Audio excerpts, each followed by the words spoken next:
Right, we're going to talk about an alternative lifestyle now, because all we've basically done so far is to look at everything that's bad. And like my friend said to me, I've listened to all your lectures, I now drink water and breathe fresh air, how long do I have to live? Or like my friend in the back there said, he closes his eyes and he says to the Lord, Lord, remove everything from my plate that's bad for me, and now he's scared there's going to be nothing left when he opens his eyes again. Well, is there still something to eat, or is there nothing to eat? That is the question we'll have to start looking at. Remember, we spoke about per capita meat consumption and how it affects your lifestyle and your health, colon cancer incidence. Obviously, we saw that animal products are problematic. They are correlated to cancer, and we looked at animal husbandry, we looked at osteoporosis and what effect it has, and all these issues. I perhaps would like to share just one little experiment that we did as well. Because sheep were developing skew legs, we decided to have a look at what the effect of the diet is that they were feeding these animals as to why they were getting skew legs. There's a sheep with slightly skew legs, and there's one that can hardly walk from the skew legs that it has. And when we analyzed their bones, those that had received animal protein had a low calcium to phosphorus ratio in the bone. So they had a decline in the various bones, the vertebrae, the ribs, and the cannon. In all three of them, the more animal protein one added to the diet. And these days they feed these animals fish meal, carcass meal, bone meal, all of these things. When we compared those that received animal protein versus plant protein, the calcium loss, as you see there again in the sheep, was 3 times as great. Deformity in those that got animal protein was much higher than those that received plant protein. And calcium to phosphorus ratios in the bone were very low when they received animal protein. And generally speaking, this is what we found. If we look at this little graph over here, we found that if we gave them plant protein only at a 12% level, they had very good bone development. If we added 3%, 5%, 8% animal protein, it got worse and worse. But if we added 8% plant protein, it actually improved. So plant protein definitely is the way to have a healthy system. We also spoke in the lectures about fear in the food chain and how animal products today are not what they were in the past, because there are bacterial resistances which are very high, reaching up to 100% levels in many, many cases. That means that bacteria don't work, are not affected by the antibiotics at all. We also compared animal products compared to plant products in terms of toxic levels and how toxins are increased up the food chain, giving us many reasons why we should avoid these products. Remember, we looked at fish oils and saw that they were just as high in cholesterol as the others, and that plant foods could give you the omega-3 fatty acids, like the avocado, and especially also the nuts and the seed items could give you everything that you required. And these are often arguments which are used as to why one should not become a vegetarian. Where would you get you this? Where would you get you that? Plants give you everything, provided you have a variety in your diet.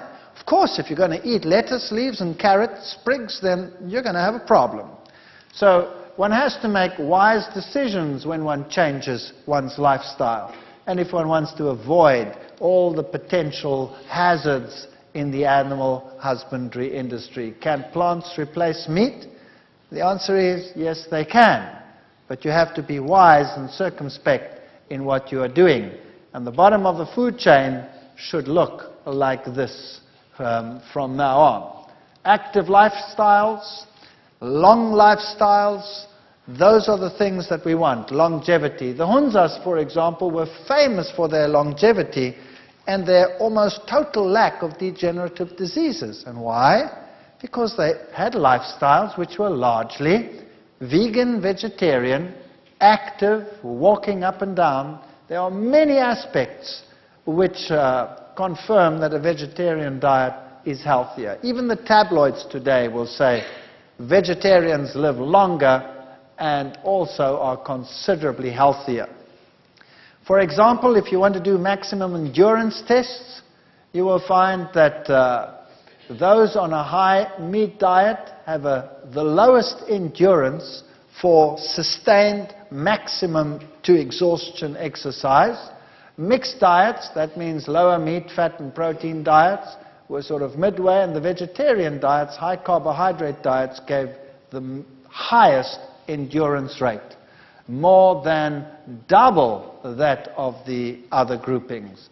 So science, and sports science today, has contributed a lot to the breakdown of prejudice against diets. Then there were some very important people who were vegetarians. Albert Einstein was a vegetarian. George Bernard Shaw was a vegetarian. Wilhelm Busch. The McCartneys were.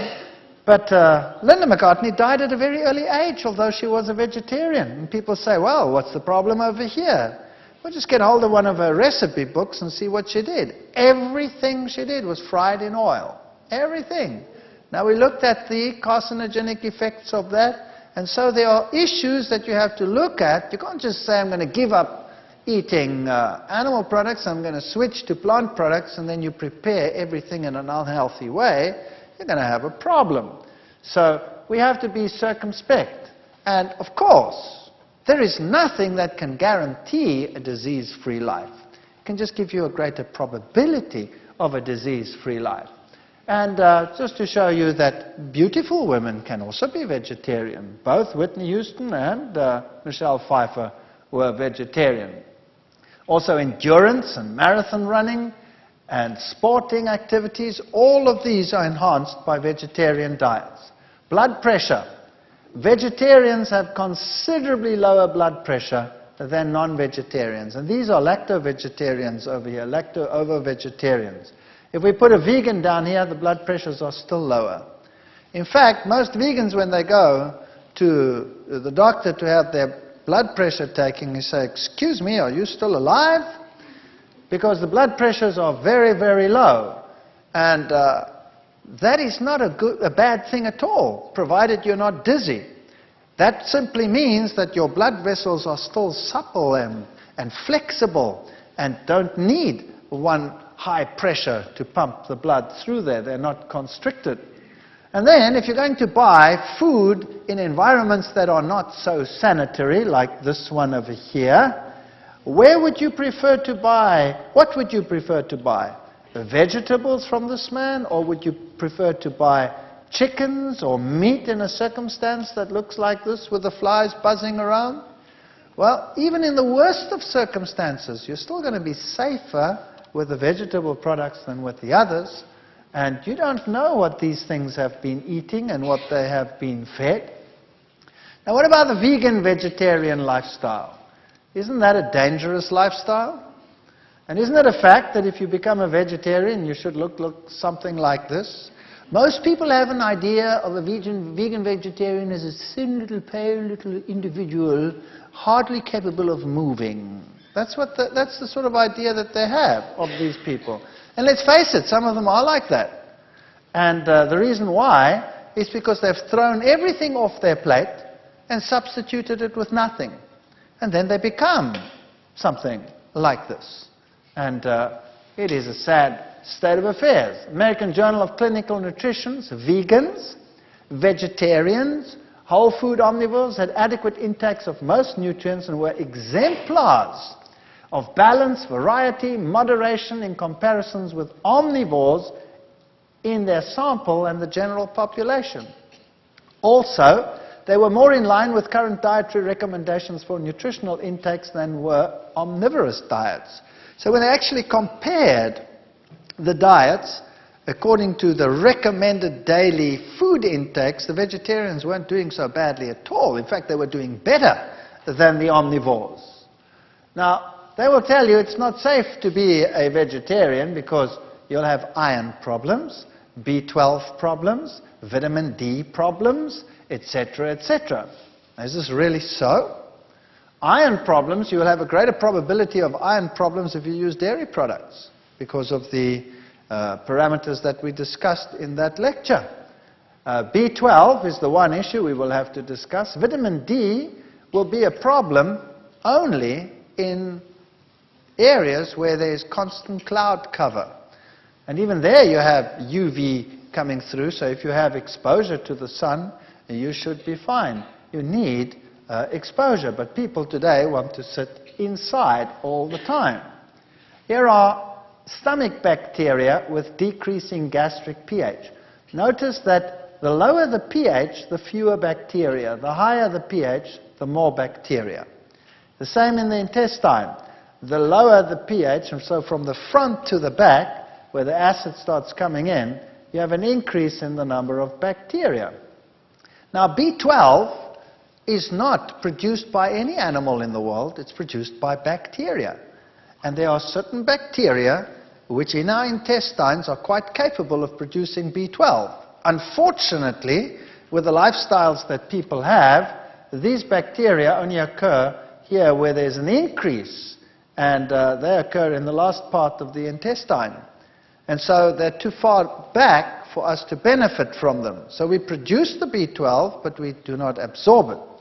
If, however, we were vegans and we took care not to mix fruits and vegetables, firstly we would have an alkaline saliva and we would have bacteria in the mouth which would produce B12. And they don't produce bad odors. Bad odors come from poor fermentation in the stomach.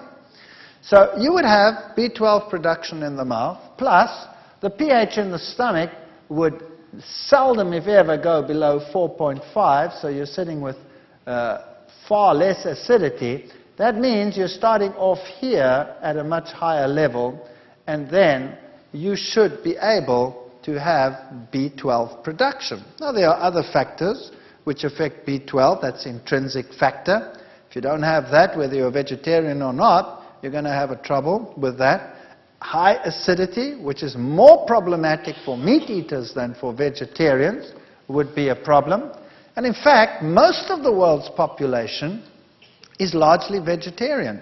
Whole parts of India, large parts of Asia, Central Asia, for example, Central African populations, large parts of these, they don't have B12 problems. Western lifestyles, we sometimes do have B12 problems. So personally, I think that they are making a mountain out of a molehill, but I would suggest that if you are worried about these issues, if you have a high-stress lifestyle, which affects absorption in an acid environment of B12, well then take a supplement, or take a fortified milk that has B12 supplementation. But generally speaking, we do have the bacteria that produce the B12. So my suggestion, as I said again, is supplement if you have a high-stress lifestyle and all of these, or otherwise test yourself regularly. Once a year, have a test, because B12 is maintained in the body for a long, long time, many years, and you won't run out overnight. So if you have regular tests done once a year or so, and you're fine, then you have nothing to worry about. If it's low, well then take a supplement.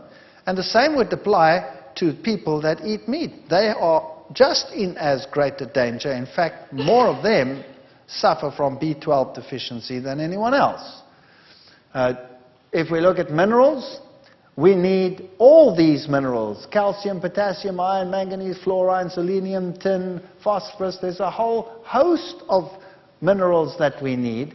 And you will find that they have all these different functions. They're in bone, act for alkalinity, blood, they're antioxidants, they're for thyroid function, enzyme functions, you name it. And vitamins and minerals have to interact with each other. So if you want to have good activity of vitamin E, you'll have to have selenium and zinc and calcium, and all of these have to be together in the body. And vitamins also interact with each other, so you don't want to take selective vitamins. You want to have everything in a balanced format. And the minerals interact with each other, and no one mineral is an island and independent of each other. And here's a major problem in the world today. You see, plant foods can produce vitamins, sometimes if they're not mineral dependent, just by photosynthesis. But where do plants actually get their minerals from? They get them from the soil. Now, what if the soil in an area is depleted? What do you do then? Well, then you have mineral-poor plants. And if a plant is mineral-poor, then it has the problem that it doesn't fight infection so well. It's very prone to pests coming and taking advantage of the situation.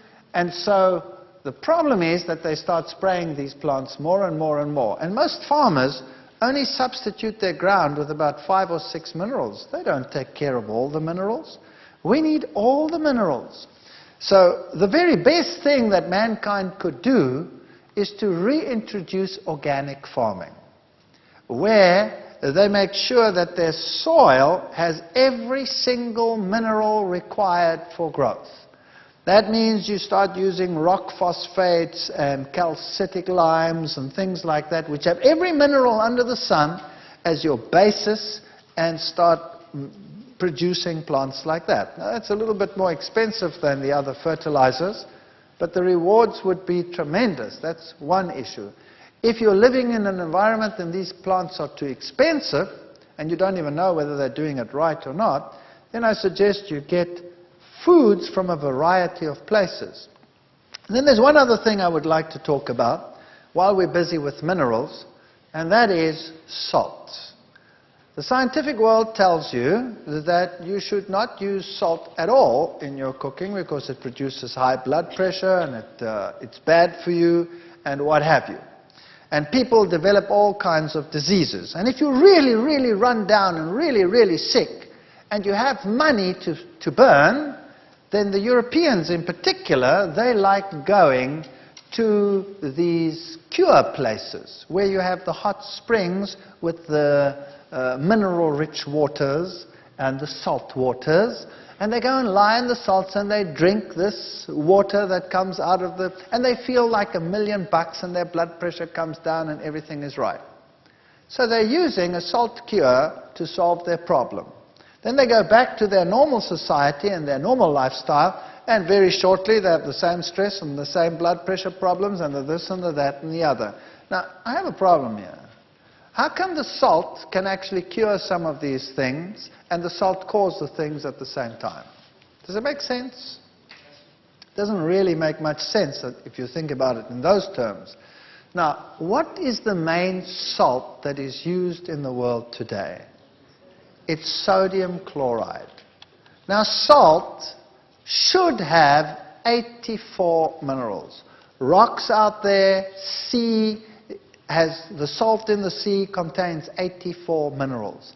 And the fish and the animals in the sea, without pollutants now, are perfectly happy and have lived there for thousands of years, quite happily, reproducing and not being diseased, although there's a lot of salt in that water. But it is 84 mineral salt. Now, unfortunately today, when they harvest the salt, what they do, industry has so many requirements for various catalysts and various elements that they refine the salt. And they take all those elements out. And eventually they leave you with 2 elements, sodium and chloride. If they could refine them, they would do that as well and sell you only the sodium and only the chloride. But unfortunately, the sodium would explode and the chloride would kill you. So they at least sell you the sodium chloride, 2 elements out of the 84. And then occasionally they have a twinge of conscience and they add 1 more, which is that, iodine. And they tell you, best to buy iodized salts. And now you start cooking with 2 elements. Just do a simple test. Take sea salt, which has 84 elements, and put it on your tongue, and just rub it around there. and see how long you last. You'll last for a long time. Eventually it actually tastes quite pleasant. And then you take normal table salt, sodium chloride, and you put that on your tongue and you see how long you last. And you'll see it'll burn your tongue like crazy and you won't be able to handle it. And it'll have this sharp taste. So my suggestion is, when you start using a little bit of salt, because without salt everything tastes kind of bland, doesn't it? Use sea salt. Why not use sea salt? Or better still, if you can, rock salt. In some areas you get rock salt cheaply, but sea salt would be just fine. They use sea salt in any case. A good suggestion would be to use a little bit of sea salt. You know what? It'll taste better as well. Once you get used to it, it tastes a lot better. And of course, don't use excessive amounts of salt, but generally just use a little and it'll be so much tastier. Zinc, they'll tell you that's a problem for vegetarians. That's not true. If you look at beans, for example, they have relatively high levels of zinc in them. And some grains, popcorn even has, popcorn is one of the highest sources of zinc, generally speaking. And wheat germ has high levels of zinc, and wheat bran. So that is not true, that vegetarian diets won't provide enough zinc. So generally speaking, if you have foods that are yellow, then you will have your vitamin A's, and if you have your grains and your nuts and your legumes in there, you should be getting everything that you require. Increase in dietary needs during pregnancy, you need a lot of folic acid, folacin you need a little bit more protein, and all of these. Can a vegetarian diet supply these? Of course. Seeds, avocados, nuts will supply all the folic acid that you require. Now just a couple of general guidelines. Number one, you have to eat an abundance of fruits, grains, nuts, seeds, legumes, and vegetables.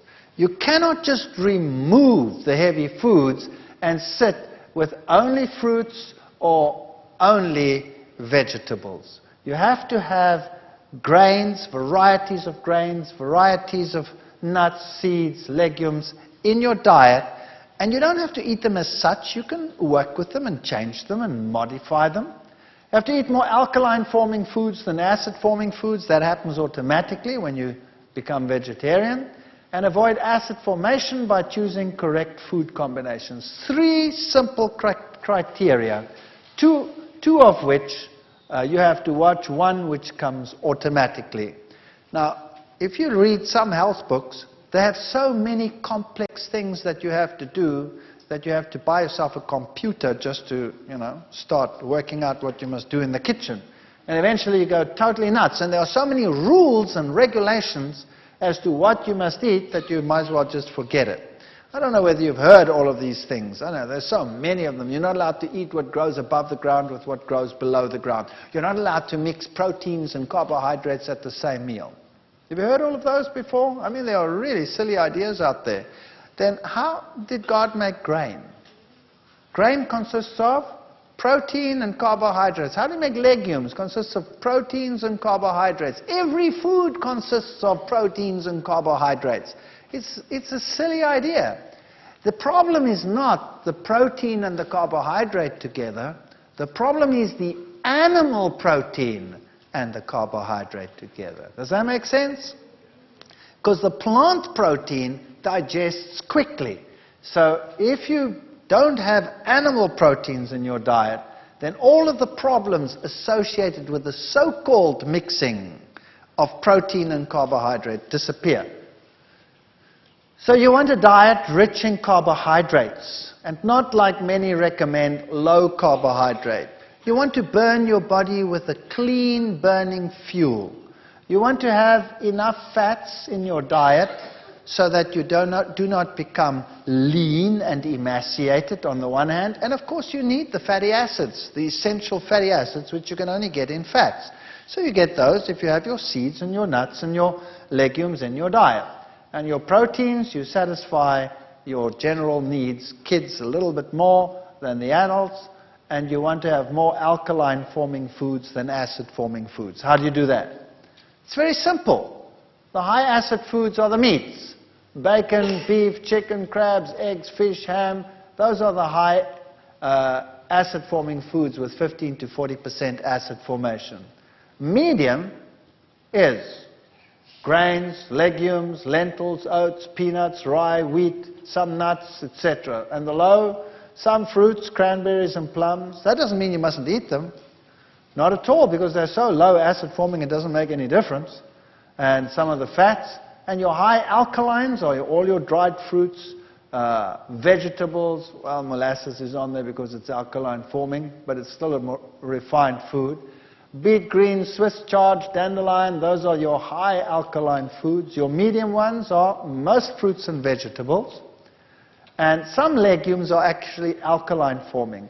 Particularly if you're now old and you have a little bit of arthritis problems and things like that already, then it's good to introduce things like lima beans, navy beans, peas generally, chickpeas, all of those, nuts.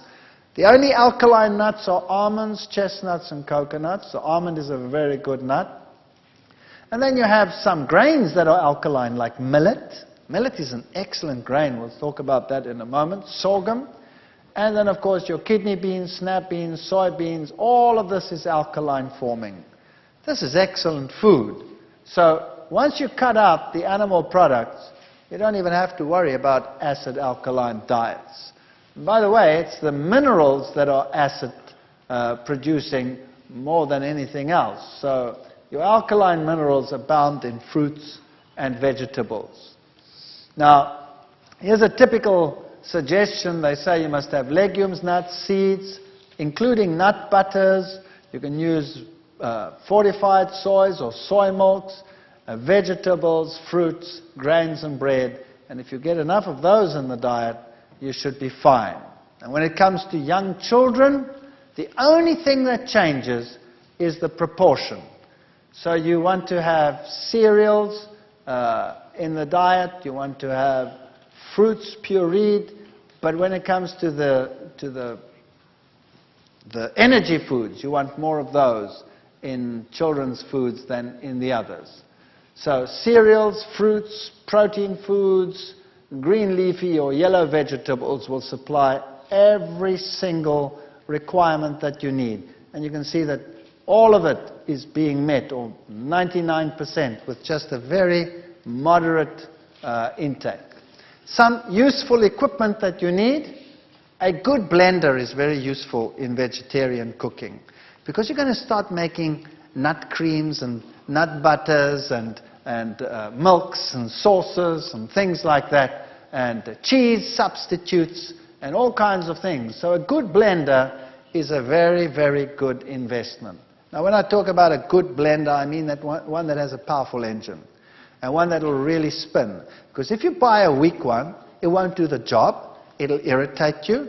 It'll chop the things around, and you'll have gritty pieces in your mouth when you want to find cream, for example. It'll be most unsatisfactory. So rather invest in a good blender. A heavy base or non-stick frying pan, waterless cookware might be quite good. And some people like extras like waffle irons, food processors. And if you're really going all out, some means to grind your own flour. That's just nice. If you have access to stone ground flour, well, then you don't have to get those pieces of equipment. Stone ground flour is a terrific way to go. Ensuring proper combinations. Notice that there are some foods that are neutral. That is, all grains, all legumes, all nuts, all seeds, some vegetables, like those that are high in water, like cucumber, lettuce, sprouts, tomatoes, some people yes, some people no, and the herby plants. Those would be sort of neutral, and some fruits would be neutral, the high oil ones, avocados and olives. Then the fruits is anything else that is a fruit, like an apple, an apricot, banana, and what have you. All of these can be eaten together with this. So you can have a meal which contains a grain. Let's say bread, a roll. And you could have a patty on there which is made of legumes and nuts. And you can have lettuce on there, and sprouts on there, and tomato on there. And you can have a sauce on there which you make with seeds or nuts, combinations. You can have avocados as a butter and olives in there and eat it with all that fruit. So you can have a terrific meal with a table full of fruit and bread and spreads and all kinds of stuff and patties, but you don't mix your vegetables in there. So if you want to have a meal with vegetables, then the vegetables are also compatible with any one of those. But the vegetable and the fruit together, they're a problem. Now that's a very interesting thing. You see, the fruit digests the fastest. These, if they are all of plant origin, digest second fastest, and the vegetables, which have hard, compact cell walls, digest the slowest. So if you mix these two, you will actually get fermentation. Whereas if you mix those two, you don't get fermentation. Mixing fruits and vegetables, no fermentation. The time is not long enough difference for fermentation. Mix vegetables and the grains and legumes and nuts, etc. Time is not long enough for fermentation. Mix the two together, you have a problem. So that is just to keep a nice alkaline system. It makes a big difference in terms of, for example, acidity and also just alertness. It's not a law of meats and Persians, and if you are a guest somewhere or you do not have the possibility of always doing this, then it's no big deal. If I do it, for example, I'm quite sensitive to this because I actually take care not to do it. If I do it on occasion, I feel the difference. I feel I have less energy. So these are sort of the neutrals that you can eat with any category of food, with fruits or with vegetables, whatever. Grain-legume combination is always a good combination because of the protein. It gives you a perfect protein. So a diet that contains grains, nuts, seeds, fruits, vegetables will supply a superb blend of nutrients. And the African diet, as we said, is legumes and grains, and that is their protein source. Then they have lots of vegetables and lots of fruit. And now let's talk about whole foods. What is the power of a whole food plant? Number one, it exceeds that of their component parts. So if you take the things apart and you eat them separately, like in refined foods you would have to do that, you do not have this enhancement that you get in the whole food plant. Secondly, 1 cup of cooked kale has 50 milligrams of vitamin C and 13 international units of vitamin E. That's pathetic. That's pathetic. The antioxidant potential of 1 cup of kale is equal, however, because of the other components, to 800 milligrams of vitamin C and 1,100 units of vitamin E. So you could be looking at 13 and say that's pathetic, but because of the other components which boost it, it's actually that much. And the balance is so much better. So it's far better to eat a whole food than to eat anything separate. Refined foods, avoid them. Now, you know, everybody occasionally gets sick of healthful eating. I do. You know, you eat healthy food every day.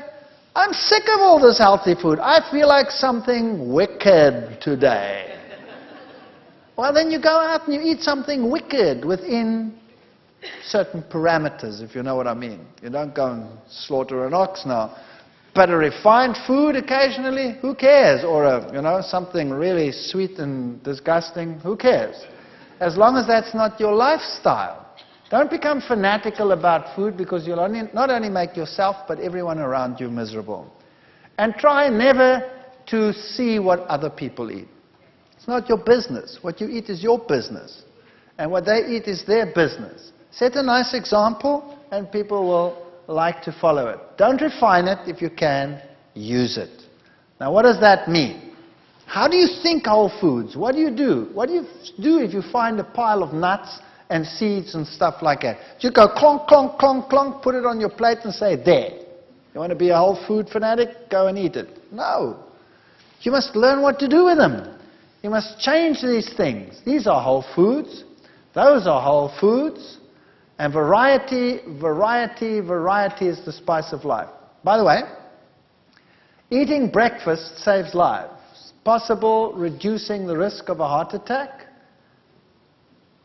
If you have a problem during the day and clot potential, those people who are breakfast skippers have a 2.5 greater probability, in other words 2.5 times the risk category to a person that eats normally and has breakfast. So 2 to 3 hours after awakening, if you had breakfast, you are better off than if you do not have it. The advantages of eating breakfast is more efficient problem solving, improved memory, improved verbal fluency, attention span, better attitudes, better scholastic performance, and that's a good reason why you should have breakfast. These are all the nice whole foods you can find in some stores. Now let's think about what we can do with specific foods. And I think perhaps we should do this in the next session.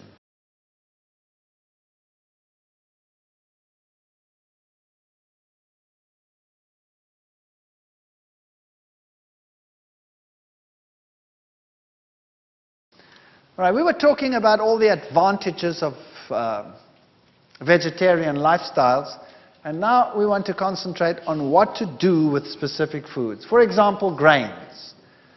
You're now thrown out a lot of things. You've thrown out dairy, you've thrown out meat, you've thrown out all of those things. Now, what to replace them with? Now you have to start thinking grains.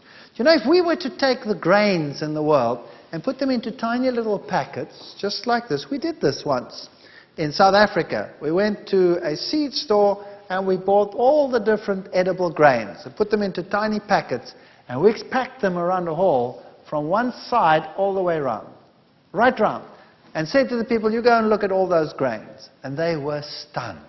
All the grains that you can buy, all the sorghums and the various wheat types and the eastern grains and the millets and all these wonderful things, just hundreds of different grains.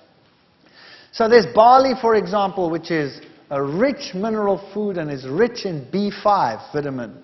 So if you have B5, that promotes fat metabolism. So if it's cold, if it's winter, for example, just a touch of barley in something, in a stew, or a little bit of barley mixed in with rice that you're cooking, and you have a better heat production. Maize, for example, is an excellent food. These are all the different grains that you have to start thinking about and what you can do with them. Millet is a fantastic grain. It's a wonder food. It's China's oldest grain. It can replace eggs in all patties, pancakes. Millet patties are fantastic. Just fry a little bit of onions. You don't even have to use oil to fry onions. You can just use a dash of water and a dash of something to make it a little bit flavored. Whatever it is, soy sauce or whatever. And then just saute them until they go brown and sticky, and keep turning them around, and add that to a patty with cooked millet and a little bit of oats to bind it, and you have a wonderful patty. It replaces eggs. It's very high in iron. It's high in vitamin E, and the great thing about it, it's an alkaline grain. So people, older people in particular, people that already have joint pains or anything like that, could benefit tremendously from this. And what is even better, it's a complete protein. So for children, it's a wonderful grain. Protects against arthritis. It's one of the alkaline grains. It's high in lecithin. It's a complete protein. Added to bread, cookies, muesli, soups, casseroles, whatever. You can do marvelous things with millet. Just cook a little bit of millet. If you want to make a spread, cook together until soft, just like you would cook rice. 1 cup millet, 2.5 cups water. So you take the millet, make sure you buy dehusked millet. Millet is bird seeds. You know how birds live and how long they live just off millet, nothing else? They do very well on millet, so we could do well on millet. But we don't have beaks. We have teeth. And birds dehusk the millet, and then the husks lie down there. If you bought it husked, you would have a chewing experience par excellence. So, just like any other grain, you have to buy it dehusked. A little bit of salt, good salt. You can put something to make it yellow. You could just, for example, use a little bit of turmeric. If you don't want to use turmeric, use a tip of a carrot and blend it in there, then it goes yellow. And some water, and you blend till smooth, and then it looks like that. It looks like a butter. You can have bread with millet spread. It's rather neutral, so you could put something sweet on there, you could put something savory on there, you could do whatever you like. With millet, you can make a fantastic pudding. Notice how smooth and creamy it looks once you've put it in a blender. So you put this cooked millet in a blender and you make it absolute smooth and creamy, then you can make a pudding out of that that is fantastic. So you can blend in some dates, for example. You could blend in a little bit of carob powder, then you'd have a chocolate pudding. Then you put in a yellow layer on top of that. You could put fruit in between, put it in the refrigerator, and you could make a pudding that is better than any bought instant pudding. Marvelous things you can make with millet. Oats is another wonder food. It's a very good calcium source. It's high in iron B. It's the second best protein grain. It's a superbly digestible grain. So old people, young people, use these. You can use the oats to make granolas, to make mueslis, to make patties. You put it into everything. It takes the place of an egg any time. You can make waffles with oats, blend it and use it as a waffle base. Wonderful things you can make with oats. We'll come to some recipes in a moment. Rye, for example, is a German grain, and add some rye to your flour just to change things round a little bit. Muesli, rolled oats, chopped nuts, raisins, pumpkin seeds. The pumpkin seed is a seed with an incredibly good protein in it. It's also a complete protein, and just a little bit of pumpkin seeds will provide all your protein needs for a whole day. So if you could start your day with rolled oats and nuts and raisins and seeds and some fruit, shredded coconut maybe, sunflower seeds, sesame seeds, and you roast them all together or toast the slightly rolled oats onto the grill, stirring frequently, and lightly brown, spread the sunflower and sesame and coconut over the top, and mix the remaining ingredients, and you have a great muesli. If you want to make a granola, which is more crunchy, granolas that you buy in the stores are full of oil. And the oil that they mostly use is sunflower seed oil. And because it's packaged like that, it's oxidized. So it's really not the best thing in the world, and it's horrendously expensive. Have you noticed that? You can make it far cheaper, and it tastes terrific, and you don't need any oil. You can take rolled oats, say 8 cups rolled oats, a little bit of sunflower seeds, some coconut if you like, chopped nuts. You can vary that as you like. But this is your binder. 2 ripe bananas, 1.5 cup chopped dates, a little bit of good salt, hot water. You can use some natural vanilla. And these mixtures over here, you stir the 2 mixtures together, and you mix this in a blender, all in a blender. Then you have this liquid, and you mix them all together. And you put them in a cookie sheet and bake them at 250 Fahrenheit. That's a low heat. That's a low heat for about 1 hour, stirring every half hour. And then it becomes a nice crunchy granola with no oil in it. Tastes terrific. Serve that with soy milk, and you've got it made. And it's a lot cheaper if you buy these in a store where they sell seeds cheaply. Rice, try getting used to unrefined rice. It just makes such a difference. Now, some people don't like brown rice. They say it's too chewy. The way to get around that is to soak the brown rice overnight like you would soak legumes. And then when you cook it, it gets light and fluffy. That solves the problem. And you don't lose 80% of the B1, 40% of the B2, and 60% of the B3 vitamins, as you do with white rice. And start using the rice differently as well. Don't throw the leftovers away. Use them in patties and become innovative. You don't throw anything away. You remodel everything. That's what you do. And you make great things. Wheat. Notice that I've written there, bread, bread, bread. Do you know, people today are suffering from wheat allergies and gluten allergies and this allergy and that allergy. Have you noticed that? Most of these allergies are secondary dairy allergies. Bottom line, if you throw out the dairy, which is making everything else with it incompatible, we always throw out the good and we keep the bad. It's horrendous what we do. Throw out the bad and keep the good. People say to me, for example, oh, I can't eat apples. They make me sick. I said, you eat an apple after you've had a meal with meat and, then you eat an apple and the apple makes you sick? And he says, yes, that's exactly what I do. I said, well, why don't you try throwing out the meat and eating the apple? Oh, no. That's a horrendous thought. So I'd rather have the meat and not eat the apple. Why is the apple fermenting and making you sick when you're eating the meat? Because it's staying in your stomach for 6 hours. Obviously it's going to ferment, so throw the apple out. Sorry, throw the meat out. That would be a better solution. So bread, bread, bread. Use the wheat. It's a high energy food. It's an excellent primary nutrient combination. It's mineral rich. It's rich in B and E vitamins. And try not using refined. Try getting whole grains. And if you buy whole wheat grain at your store, remember what you are getting. They have bolted the wheat. They have huge piles of bran. They're selling most of their flour as white flour. And then they have the germ. So normally what they do when they sell you whole wheat flour is they're going to take the white and they're going to mix as much of that bran back in there as they can. And you're buying a pack of 50 or 60% bran, 40% white flour. That's not what it's like in a grain. You bake a bread that's as heavy as a rock, number one.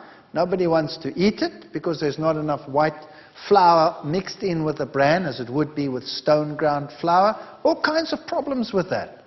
Try and get stone ground flour, and if you cannot, if it's impossible, then do your own. Even if you have to soak grain and liquidize it and use that as a dough, that would still be better.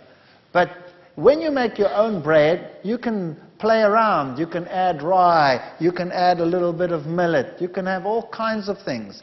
The easiest bread to break is the simplest bread. So here's a simple bread for you. 1 kilogram stone ground flour, that's about 2.2 pounds or something like that. Stone ground whole wheat flour, approximately 10 cups. 1 packet of instant active yeast. It doesn't matter which yeast you're going to use. You're going to destroy the yeast in the heat in any case. And a little bit of good salt. 1.5 tablespoons of good salt, not sodium chloride. Then you blend together 900 milliliters of water, and then you can add anything sweet. It doesn't matter what it is. You could add white sugar. It wouldn't make any difference. You know why? Because the yeast is going to utilize it all. It's going to just use it up if you don't put too much in it. But it's also good to use, let's say, fruit. You could use a little bit of raisins. Half a cup would be a little bit much. I would say a 1/4 cup raisins or a tablespoon raw brown sugar. Or you could use honey. You could use molasses. You could use something sweet like an apple. You could grind it up and or liquidize it, and that could be your sweetener. So 900 milliliters of warm water, that's about almost 2 pints, and then something sweet. Best would be liquidized currants, would be the very best, because they're very high in iron. And mix that in there, and then knead your bread. Knead your bread, and knead your bread, and let it rise, and punch it down, and knead your bread, and then you mix and develop the gluten, so that it's like chewing gum, like chewing gum. If you then put it in the oven, all the air that is produced by the yeast gets trapped, and the bread rises nicely, and you bake it in the oven at a relatively high heat to begin with to stabilize the bread. Then you'll have a light, sweet bread. If you do not mix it properly, what's going to happen is the gas is going to produce, the bread will go up. There's not enough chewing gum to trap it, to blow a bubble. So what happens? The bubbles pop and the bread goes, and you bake a perfect brick.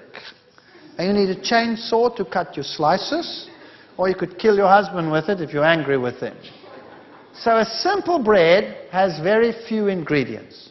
Now people actually say, now hang on a second, is that a healthy bread? I actually want everything healthy in my bread. And they put all the things that they can think of in the bread, and they bake this heavy bread, and they need a wheelbarrow to cart it around. And it's soggy and heavy.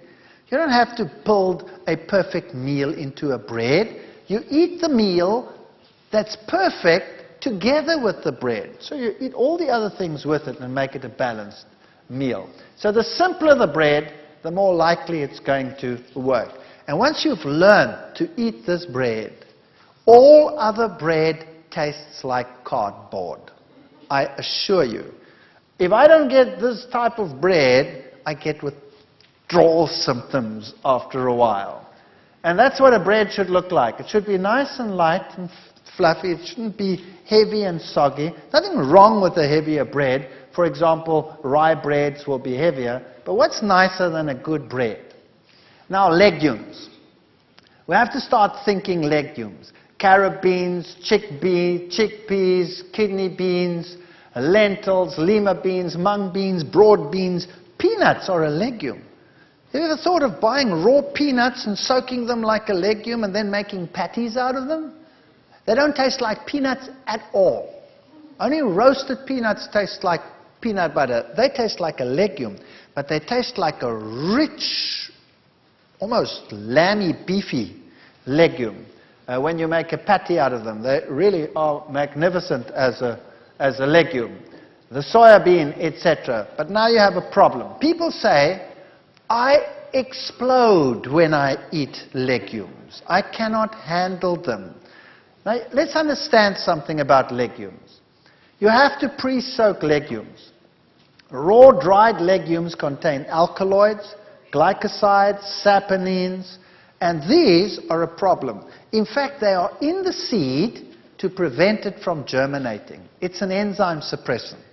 So if you take a legume and you soak it in water, and the legume soaks up all the water, how many of these products have you got rid of?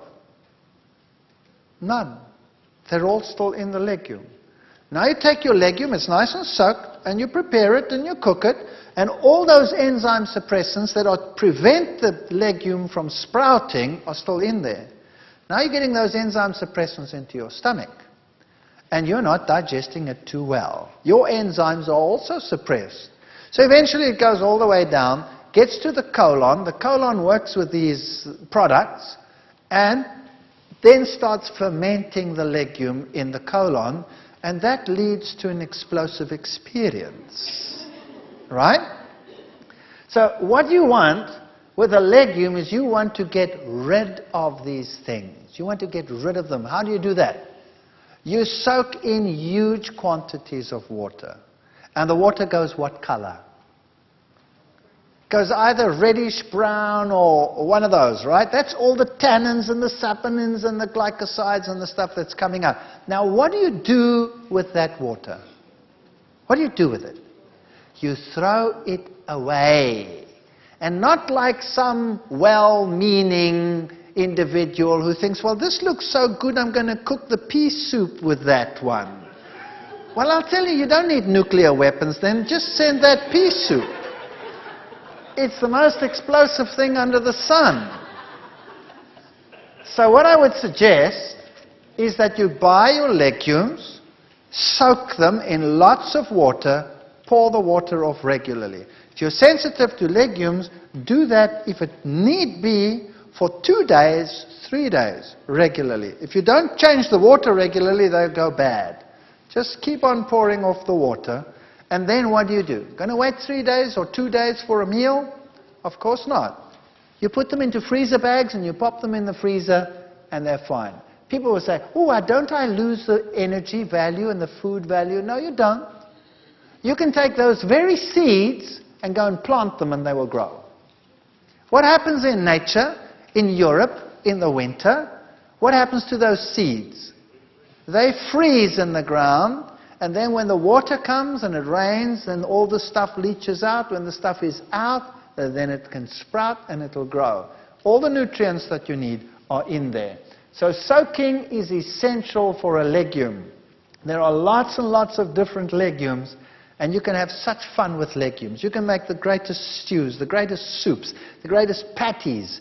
You can make roasts. You can go to town on a legume. But you don't have to have huge quantities of legumes in your meals. That's another problem. We eat too much of it. It must just be a portion of the meal, and the rest must be the vegetables or the fruits or whatever else you want to go with it.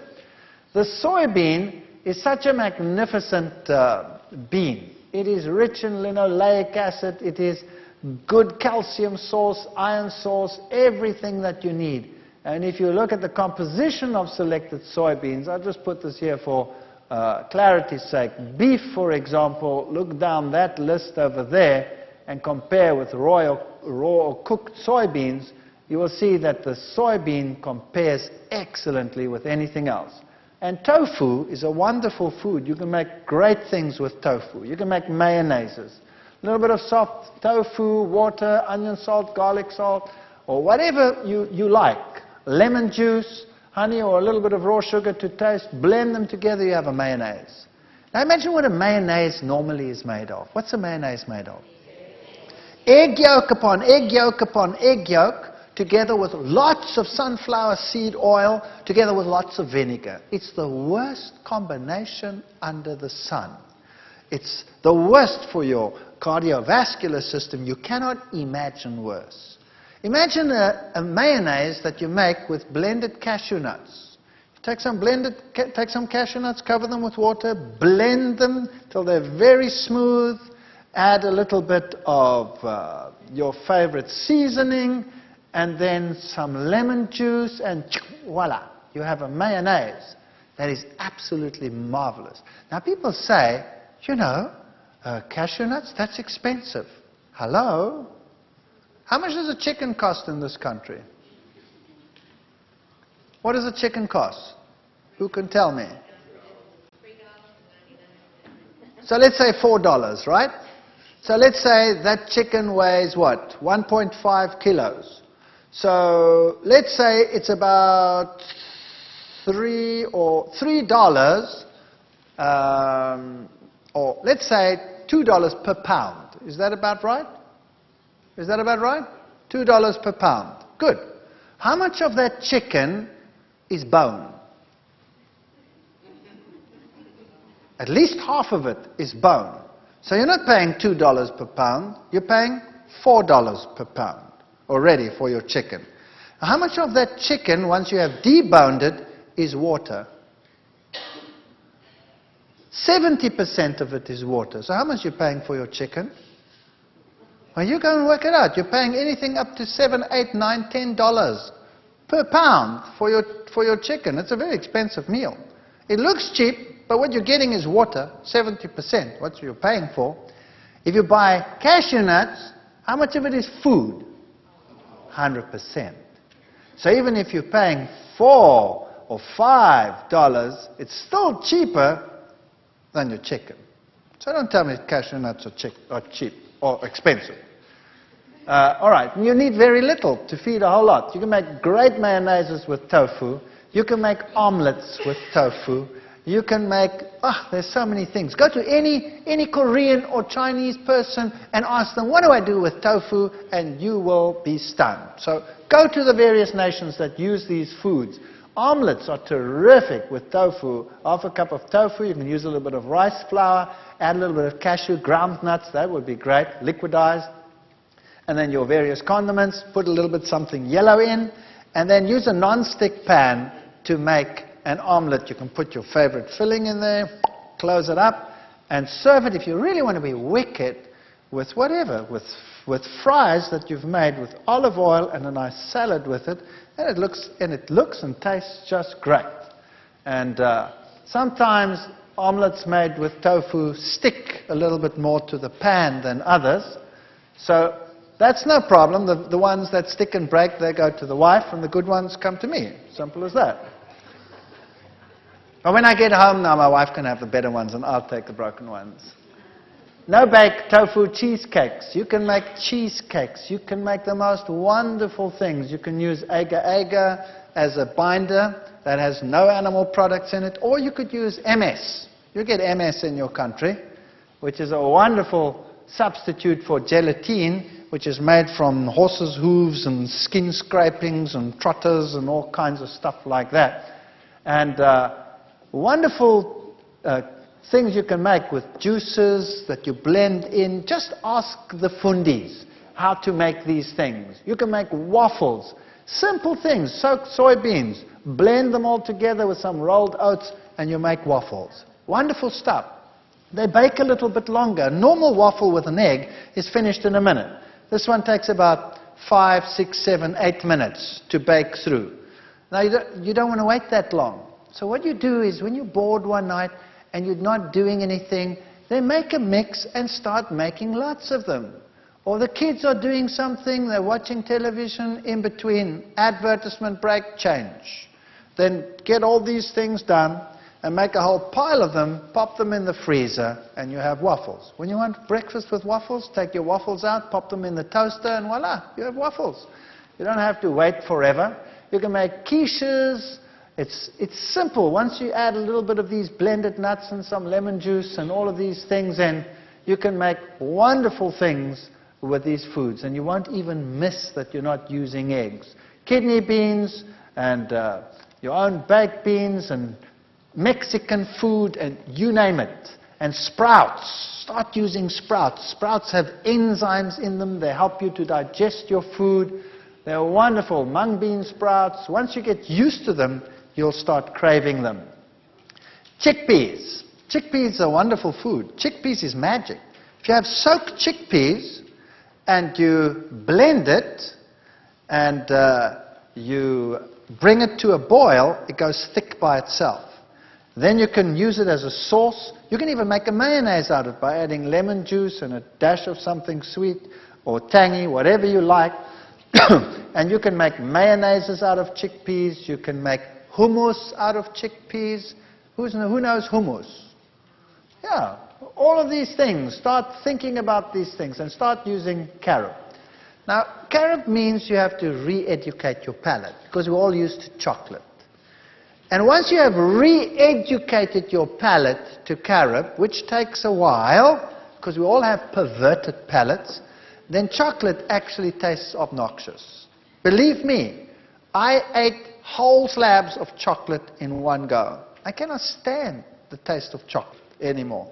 But carob I can handle, especially if you coat things with it like raisins or coat nuts with it, then it's very handleable and it's very, very pleasant.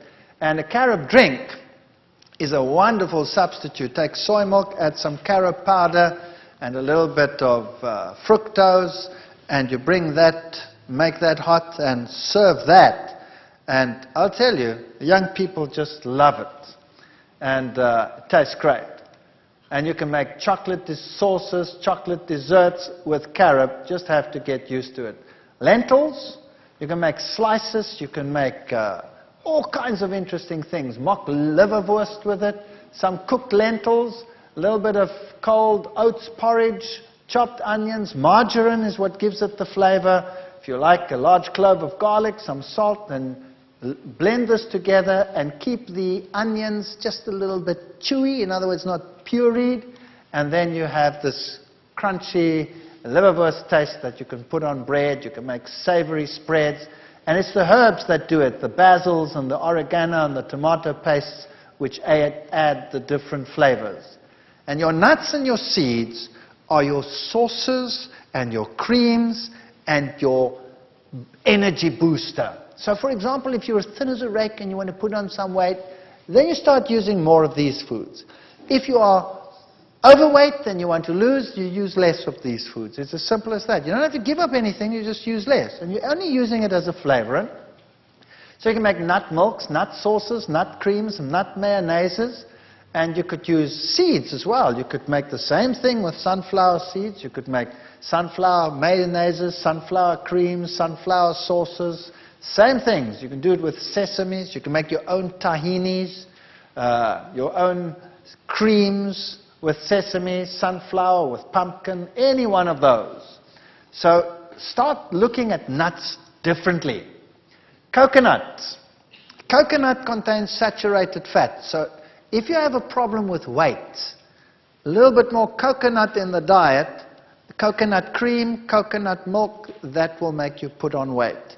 And it is not true that you're going to suffer cardiovascular disease.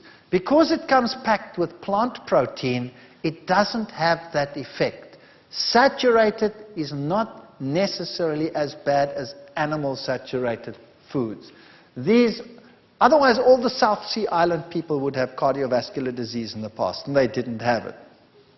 So my wife, for example, she tends to be on the leaner side. So she just adds some coconut cream, and she makes puddings with coconut cream. And me, I tend to battle with this little fellow over here. So I tell her, less of that for me, thank you. And I don't have that stuff, and she has that stuff. This is how you modulate your weight. It's a very good way of doing it. Nut mayonnaises. Cashews, so half a cup of cashews. You could use sunflower seeds, but the cashew one just tastes pizzazzier. Water. So you could use some fresh garlic if you wanted. You could leave it out. Onion powder, some good salt, lemon juice. And if you want to have a slightly sweet sour, you could use a little bit of honey or something like that. And it's so simple. You just blend it together until smooth. And then you add the lemon juice and it goes thick by itself. And then you have a mayonnaise. If you take that same sauce and you put it in a saucepan and you bring it to a boil, it makes the creamiest stroganoff sauce that you can imagine. If you have a patty and you put that on top as a butter, it is absolute wickedly good. Pimento cream sauce, you make the same sort of thing with the cashews or the sunflowers, and instead of putting cheese on your pizza, when you make one, you pour this over your pizza and you pop it in the oven and you bake it with that, and it's delicious. And once you start getting used to that, cheese actually tastes like rubber after that. And you won't want to change. Lasagnas, if you use your noodles and your tomato and your onions and your whatever you want to put in between, and then you put this cashew cream sauce in between your layers and one on top, and you bake it with that, the aroma is enough to kill you. In a nice way, of course. And you can we do this in the field. Occasionally, once every 15 years, I get to go out in the field, and you take a nice pot, and you put this over the coals and the fire, and you put a lid on top, and you put coals on top, and you bake this thing in the coals. I'll tell you, the people come running and say, "What's that?" And it tastes terrific.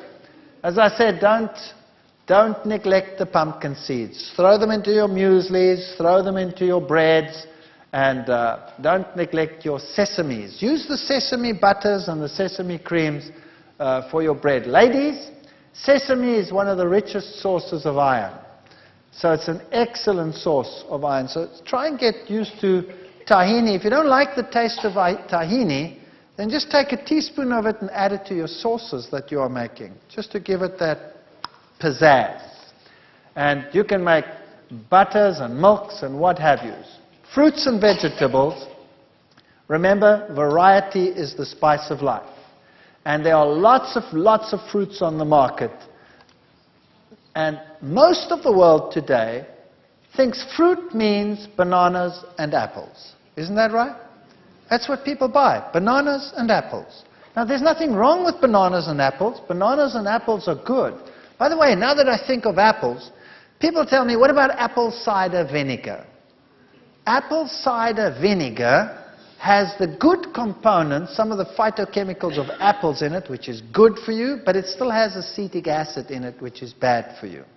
So why not take a little bit of apple juice and add some lemon juice, and then you have apple cider vinegar that is not with acetic acid, but is with citric acid, which is much, much better. So you can start playing around with your vinegar sauces. Rather use lemon and use apple combination to make your sauces like you want them. There are melons and olives and papayas and all of these things. So when you start thinking fruit, start thinking like this. Then you get peckish. Doesn't that look great? And even if you preserve them, they're still better than nothing. Preserved fruit is better than no fruit. And when you start thinking vegetables, again, think variety. Think cauliflower, broccoli, Brussels sprouts. Think dark green things. And you know what? If you don't like them, start changing them. If you don't like spinach, well, many people, if you get a cooked spinach leaf on your plate, that might not be so appetizing. How about sauteing some onions, chopping the spinach, and putting them together and then adding a little bit of cashew nut cream and making a creamy, delicious spinach that really tastes like something and has some zuma in it. Get a little bit of pizzazz into your cooking. So everything doesn't have to be bland on your plate. It can be wonderful.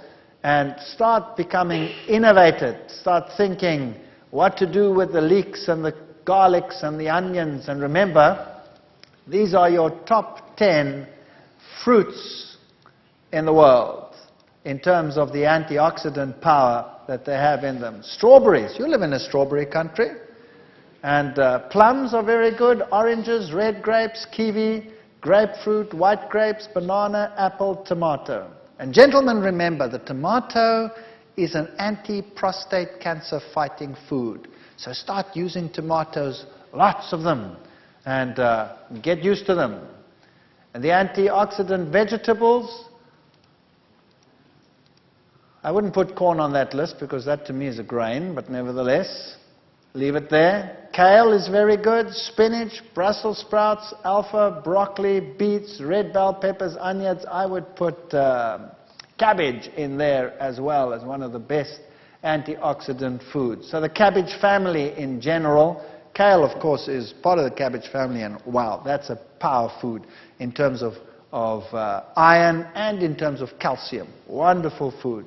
So start using these things. Food sources that fight cancer. Brussels sprouts has sinigrin, broccoli has sulforaphane and other components as well. The red grapes has resveratrol. Citrus has limonene. So if you have a variety of foods, you get a variety of anti-cancer agents. If you only have one food in your diet, you'll only have one anti-cancer agent. So why not fight on all fronts if you can? So remember, your high anti-cancer foods are garlic, cabbage, licorice, soybeans, ginger, carrots, celery, parsnips, and then your grains generally, and your tomatoes, your eggplants, your peppers. Put these foods into your diet and fight cancer. Now, I've written a book on this. Unfortunately, this book is published by CRC Press and MedFarm, which is not unfortunate in terms of the science thereof, because those are the best scientific publishers in the world. But that means that this book goes out to the medical world. That was my target, to try and reach those that can affect most of the people lower down. So if you want to buy this book, it's horrendously expensive. I would not be able to afford this book. So that's the sad part about this book, that it's very expensive because of that. And you don't actually need the book because it has a lot of science in it. If you're interested in that, that's good. There are lots of recipes in that. But there are so many recipe books out there in the world. And there are so many books that put this simply. But you don't want to get one that makes life complicated for you. You want simple, straightforward recipes that tell you how to prepare food in a tasty, wholesome way without 10 million rules to drive you nuts. That's what you basically need. And if you take some of the ideas that we've spoken about today, and you go to those who've had some experience in this and start getting involved in cooking schools, or I hear that you have chip programs and things in this country where you might get some wonderful ideas. then get involved slowly, and as the bug bites you, it will be fun. And once it starts being fun, and once it starts tasting good, you will feel better, you'll be excited, you'll have more energy, and you can be an example to others. Don't make a religion out of your diet. There's nothing worse than putting diet before religion. God comes first, food comes second. Food is there to be enjoyed, but why not enjoy it and be healthy at the same time? Thank you. Are you thinking of transitioning to a plant-based vegan, vegetarian diet? But does the transition seem foreign and almost overwhelming? What about all your favorite foods that contain meat or dairy? Learning to cook quick and healthy cuisine just got easier with the new Wellspring Healthy Cooking DVD set. Now you can attend a cooking school while in the comfort of your own home. Watch as experts guide you from start to finish in preparing over 50 scrumptious plant-based recipes as served at one of America's premier medical resorts, the Lifestyle Center of America. Learn fascinating tips, advice, and shortcuts on how to make healthy meals quick and great tasting every time. Learn the secrets of how to prepare many of your favorite foods in a new, healthier way. From Mexican dishes to Italian dishes, desserts, sauces, and salad dressings, and more. Watch at your own pace and enjoy the handy recipe cards included with each DVD. Now available in a 3-volume set. Obtain your copy by calling 1-866-572-9457 or visit us online at www.amazinghealth.org. You won't be disappointed.